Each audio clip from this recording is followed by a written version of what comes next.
نحمده و نصلی علی رسوله الکریم. اما بعد فاعوذ بالله من الشیطان الرجیم. بسم الله الرحمن الرحیم. جناب دانشجو، جناب دکتر، شخصیت جناب حضرت علمای کرام، جناب کشاف، اعضای محترم کابینه، جنرالای ماموریت قاطع، اعضای کور دیپلماتیک، اعضای محترم کابینه، رؤسای مجلسین، جنرالای رشید و شجاعی افغانستان، جوانان، خواهرها و برادران، اولتر از همه توفیق پیشوای بشریت خدمتتان تقدیم میکنم. السلام علیکم و رحمت الله و برکاته. قبل از همه سال روز استرداد استقلال کشور را به همه هموطنان عزیز تبریک میگویم. بگذارید در این روز سخنم را با تقدیر و تشکر شروع کنم. تشکر از نیروهای دفاعی و امنیتی افغانستان که با رادمردی و سلحشوری تمام و پاسداری از این وطن کمر بستند.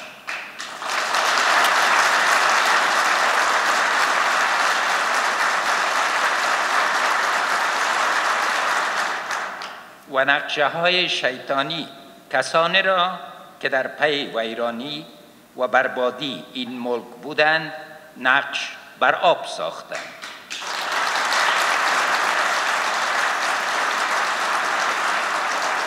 شما اولادان اصیل بزرگان هستین که استقلال از این مملکت کمایی کردند.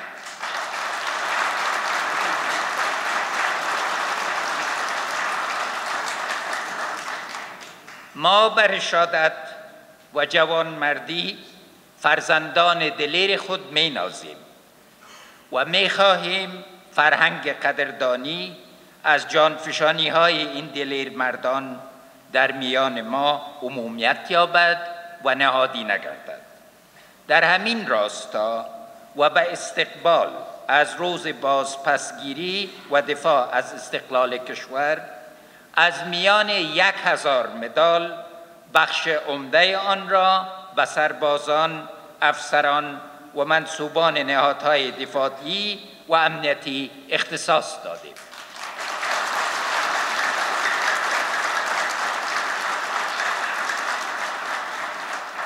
بخش دیگر آن را به علما و روحانی، استادان پوهنتون‌ها، معلمین با عنوان ممتاز، وارثین شهدا و معلولین و سایر شخصیت‌های مستحق تقدیر اعطا نمودیم.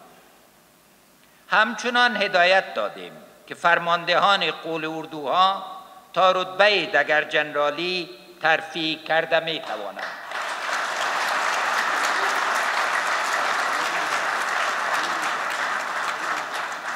و کسانی که مدت معینه خود در این رتبه را تکمیل کردند اجراعات ترفیعشان عملی گردد. سیستم ترفیعات پیلوت‌ها، دکتران و سایر منصوبان نیروهای دفاعی و امنیتی را منظم ساخته و موانعی را که از نظر بست و تشکیل وجود داشت برطرف کردیم.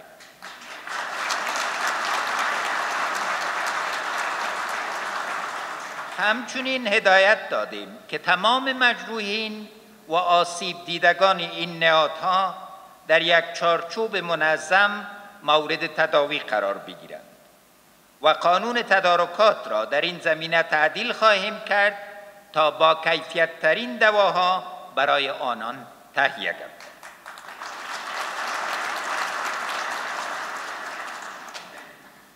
من از جناب دکتر صاحب و جناب دانشجو صاحب خاصتا تشکر میکنم که هر جلسه تدارکات شخصا اشتراک کردن تا ما بتانیم به همه امور قوای امنیتی و دفاعی خود رسیدگی کنیم. ما نمیخواهیم سربازان ما دیگر از بابت غذا، لباس و سایر محتاجشان رنج ببرند. همه این خدمات زیر نظر بلندترین سطح رهبری حکومت اجرا خواهد شد. تعهدات ما نسبت به حقوق خانواده های شهدای نیروهای دفاعی و امنیتی به قوت خود باقی مانده است. همه ما مدیون شهادت این افراد است.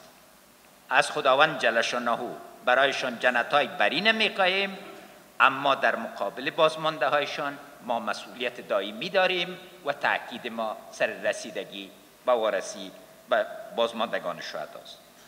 تأمین مایحتاج غذایی نیروهای دفاعی و امنیتی را از راه مواد تولیدی وطن در نظر گرفته ایم تا چرخه سودمند تولید ملی به کار افتد و دهقانان، باغداران و سایر تولید کنندگان ملی از آن مستفید شوند. د افغانستان غیرتی خلکو، تاسې چې خپل اولادونه د وطن د عزت او ناموس د ساتلو لپاره د ملي اردو، ملي پولیس او ملي امنیت ارګانونو صفونو ته استولي دي، خاصه مننه درڅخه پکار ده. ستاسې د همدې برکت دی چې په دې وروستیو میاشتو کې د ملي اردو جلب و جذب 9% زیاته شوې.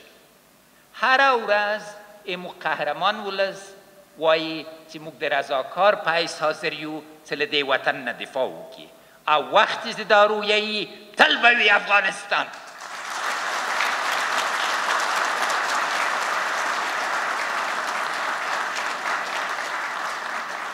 زموږ ځوانان په خپله خوښه او خپله رضا له امنیتي او دفاعي قوتونو سره یو ځای کیږي او دا ثابتوي چې زموږ خلک د وطن د استقلال، امنیت او ثبات ساتنو ته ژمن دي. تیر کال همدا وخت ځینې کسانو تصور کوو چې د خارجي قوتو له وتلو او افغان ځواکو ته د امنیتي مسئولیتونو له انتقال وروسته به په افغانستان کې خدای نه کوي د امنیت او قراري دښمنان ځینې ولایتونه ونیسي. خو زموږ غیرتمندو عسکرو او پولیسو د افغانستان دښمنانو ته نه یوازې د ولایتو نو د نیولو اجازه ورنه کړه، بلکې د ولسوالیو نیولو ته هم نه دي پریښي او د سولې او امنیت مخالفو چې د افغانستان په هر ګوټ کې د پرمختګ هڅه کړې ده، د افغانستان زړورو بچو سم سبق ورکړی او بیا به سبق ورکړي.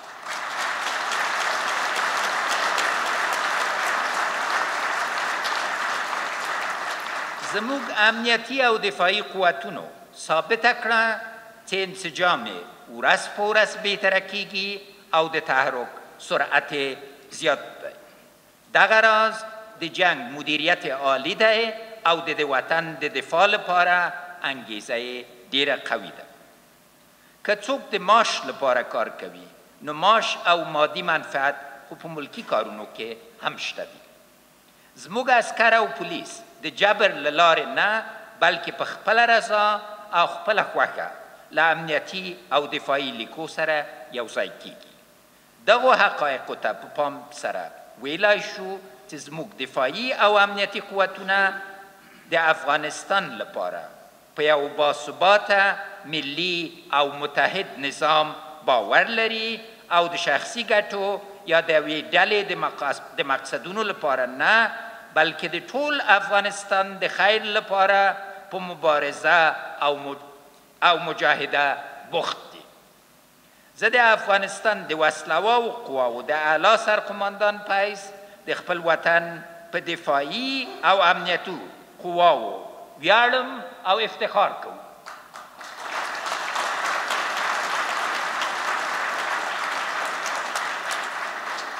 دلته یو بل ټکی هم اشاره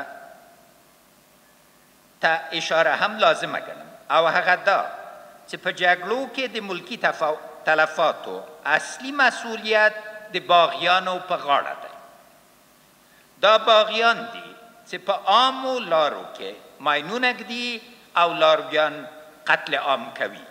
دا باغیان دي چې په بازارونو، میلو، اخترونو، ودونو او حتی د جنازې په لمونځونو او جوماتو کې انتحاري حملې کوي او یا د کلیوالو له کورونو سنګرونه جوړوي.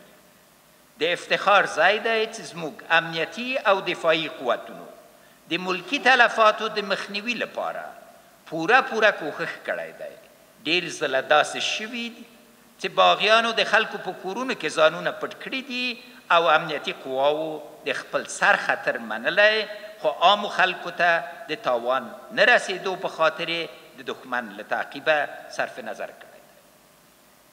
قدرمندو هیوادوالو، دلته په کار ده چې د افغانستان له دیني علماو او قومي مشرانو هم تشکر او قدردانی وکړو چې زموږ د دفاعي او امنیتي قواو د برحقه دریځ ملاتړ کړی او په ټولنه کې د قتل، ترور، ناامني او خونریزي شدیده غندنه کړې ده. حقیقت دا دی چې زموږ په ټول تاریخ کې د علما نقش ډېر مهم او جناب حضرت صاحب نه مننه کوو چې دا نقش د استقلال په وخت کې وویلې. زموږ د هیواد په استقلال کې هم چې نن کالیزه لمانځو د علما لویه برخه ده. دا علماو چې د استقلال په غزا کې د غازی امان الله خان حمایت وکړ، د ملای وتړله او دې ته یې لاره هواره کړه چې افغانستان د نړۍ د نورو آزادو هیوادونو غوندې یو آزاد او مستقل هیواد اوسي. سالروز استقلال کشور فرصت است تا این افتخار بزرگ را به یکدیگر شادباد و تهنیت بگوییم. همچنان زمینه است تا تجربه تاریخی خود را دوباره بررسی کرده و در روشنایی آن به سوی آینده گام برداریم. افتخار این رویداد بزرگ تاریخی با نام شاه امان الله خان پیوند خورده است.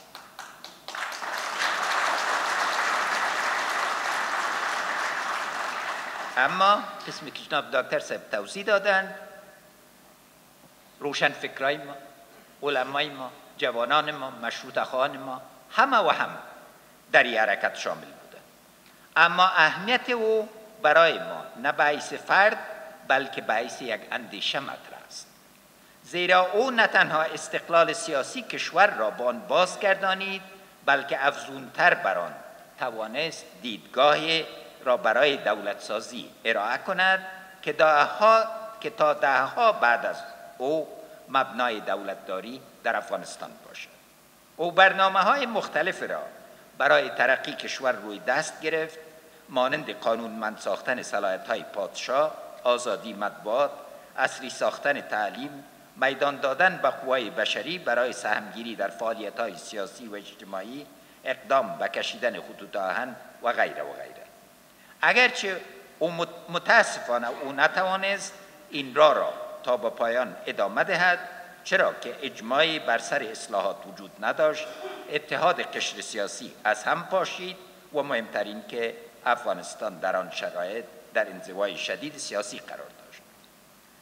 پس از امان الله خان بارها تلاش بر این صورت گرفت که راه ناتمام او در پیش گرفته شده و تکمیل گردد.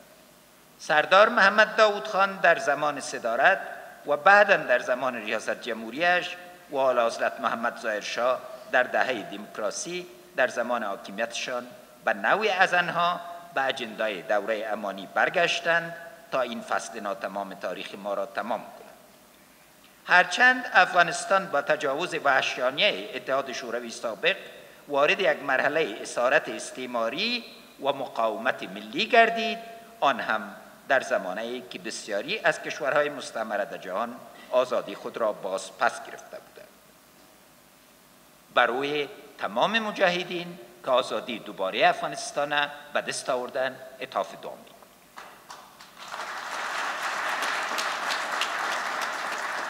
دښمنان غواړي چې افغانستان د ضعیف یا په نورو متکی حکومت ولري، خو د ولس هیله او د هیواد اساسي اړتیا دا ده چې افغانستان د داسې قوي، متحد او قانونمند دولت خاوند شي چې د هیواد د لنډ مهالو، منځ مهالو او اوږد مهالو ګټه ساتنه وکړای شي. دا چې د ولس دا غوښتنه ترسره کیدای شي او که نه، ځواب بیا هم ولس سره دی. د جنوبي کوریا، مالیزیا او سنگاپور حال زموږ په څیر خو د هغوی وکړای شو د خپل ښې راتلونکي لپاره هدفمند خوځښتونه رامنځته او ځانونه د فقیرو ناامنه او محرومو هیوادونو پر ځای د نړۍ په غوښتلو او معتبرو هیوادونه بدل کړي. ګرانو وطنوالو، موږ څو لارې لرو. یا به سیاسي انتحار کوو. سیاسي انتحار دا دی چې د نظام د تقویې پر ځای په شعوري او غیر شعوري توګه په نظام د خلکو اعتماد او باور ضعیف کړو او د نظام ریښې په تبر ووهو. دوهمه لاره دا ده چې په نیم نس د ګزارې ژوند وکړو. که د قدرت په ناوړه استعمال او د اتباعو په ځانګړې توګه د ښځو، ځوانانو او بېوزلو اقشارو د حقوقو په پایمالولو د نظام ضعیفولو ته دوام ورکړو، تل به د هیلهمندي او بحران ترمنځ په کشمکش کې اوسي. درېیمه او تر ټولو غوره لار ملي وحدت دی چې یوازې د اساسي قانون په شعوري تطبیق ترلاسه کیدای شي. اساسي قانون د دولت او ملت وجایب او حقوق تعیین کړي دي. اساسي قانون د قدرت سیالۍ چې تل د جانشینانو ترمنځ د کشمکش لامل و مهار کړی او د ولس د ارادې تطبیق ته یې لاره هواره کړې ده. د ولس په اراده ولاړ قانونمند دولت په ولس ته د حساب ورکولو په اثر ولاړ وي. د ملتونو استقلال تر هر څه مخکې د ولس او دولت د نظر او عمل له همغږي څخه لاسته راځي او اساسي معادله یې د دولت، ولس او امنیتي ځواکونو وحدت دی. کله چې یو دولت د خلکو د ارادې په اساس ایجاد شي، هغه بیا له خلکو بیل نشي ګڼل کېدای. موږ د دولت د ناکامولو پر ځای باید پر دې تمرکز وکړو چې څرنګه یو موفق ملت به وګرځو. دولت باید یوازې د خلکو د ارادې ممثل او اجرا کوونکی وګڼل شي. په امنیتي برخه کې هم باید پر امنیتي ځواکونو د اعتراض پر ځای هر افغان ځان د امنیتي مسایلو په وړاندې مسئول احساس کړي، لکه چې همیشه مو احساس کړې ده. د دولت وظیفه دا ده چې په ملي مسایلو او دندو کې د ولس برخې اخیستنې ته لاره هواره کړي. وطنداران گرامی، با سهمگیری مردم بدخواهان این کشور به این نتیجه میرسند که اکنون با یک ملت قهرمان و مصمم مقابل هستند و نه با یک نهاد دفاعی و امنیتی. ما پیوسته از دو مفهوم سخن میگوییم، یکی امنیت و دیگر ثبات و این دو از هم دیگر فرق دارند. امنیت از راه به کارگیری زور و قوه قهریه مشروع تحقیق میپذیرد، اما ثبات از راه مشارکت و سهمگیری و باورمندی ملی. سهمی که بخش‌های ملکی میتوانند در جهاد ملی برای بقا و ثبات افغانستان داشته باشند به همان پیمان است که بخش‌های نظامی در عرصه کار خود دارند. حکومت وحدت ملی در همین راستا گام‌های زیربنایی را برداشته است. نهاد ریاست جمهوری در حال تحول به یک نهاد تسهیل کننده و تعقیب کننده امور است. از شورای امنیت ملی تا شورای آب و زمین و کمیسیون تدارکات سایر نهادها در حال تحول هستند. کابینه کشور مرکز تصمیم گیری و شورای وزیران مرکز عملی شدن تصامیم است. و من نهایت خوشوقتم که میبینم روز به روز بر کارراییشان افزوده شده و حداقل 50% ابتکارات از خود این نهادها میاد. راز موفقیت در ابتکار است. اساساً حکومت وحدت ملی پدیده نیست که از روی تصادف و اتفاق شکل گرفته باشد، بلکه بر اساس تجارب است که ما از گذشته داریم. این حکومت روز به روز در حال قوت گرفتن است.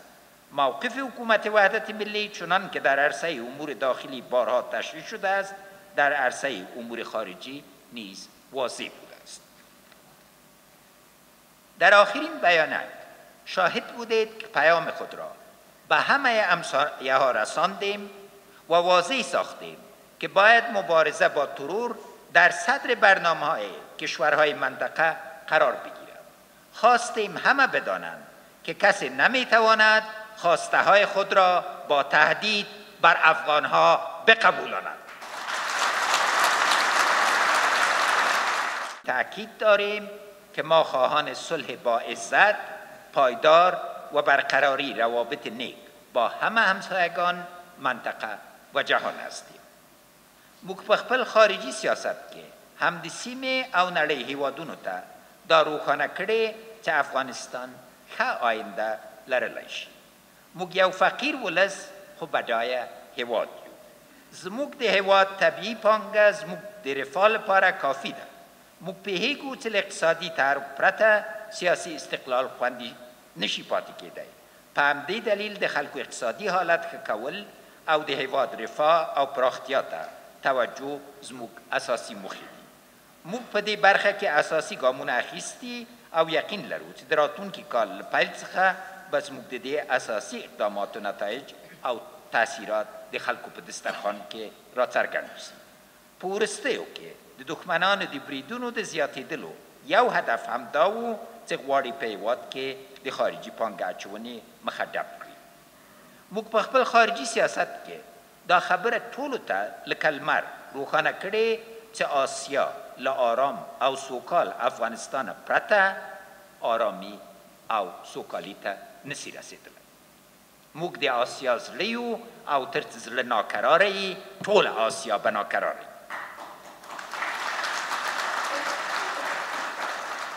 یوې موضوع ته د ټولو پام غواړو.